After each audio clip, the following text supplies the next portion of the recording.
vient de l'apprendre, le verdict est tombé dans le procès d'Harvey Weinstein aux États-Unis. Elisabeth Guedel, vous êtes à New York pour TV5 Monde. Quel est donc ce verdict ?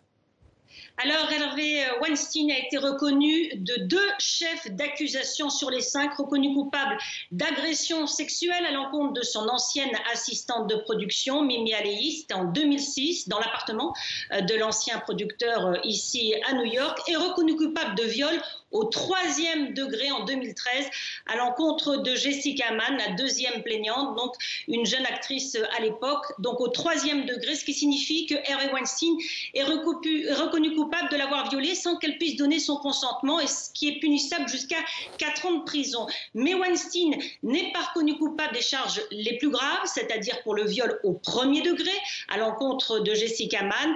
Il n'est pas reconnu coupable de comportement de prédateur. C'était très suivi, 2 chefs d'inculpation concernait ce comportement prédateur, ce qui signifie que les jurés n'ont pas été convaincus par le témoignage de l'actrice Annabella Sciorra, qui assure avoir été violée par Harvey Weinstein au début des années 90. Donc cela montrait un comportement prédateur, un comportement en série d'agressions sexuelles en série de la part de l'ancien producteur. Donc ça, les jurés ne l'ont pas retenu. Donc en gros, le juge va prononcer les peines, mais on sait que déjà pour l'agression sexuelle, il encourt jusqu'à 25 ans de prison, et pour le viol au 3e degré, jusqu'à 4 ans de prison, donc un maximum de 29 ans de prison, ce qui n'est pas la perpétuité. Encore une fois, Harvey Weinstein échappe à la prison à perpétuité.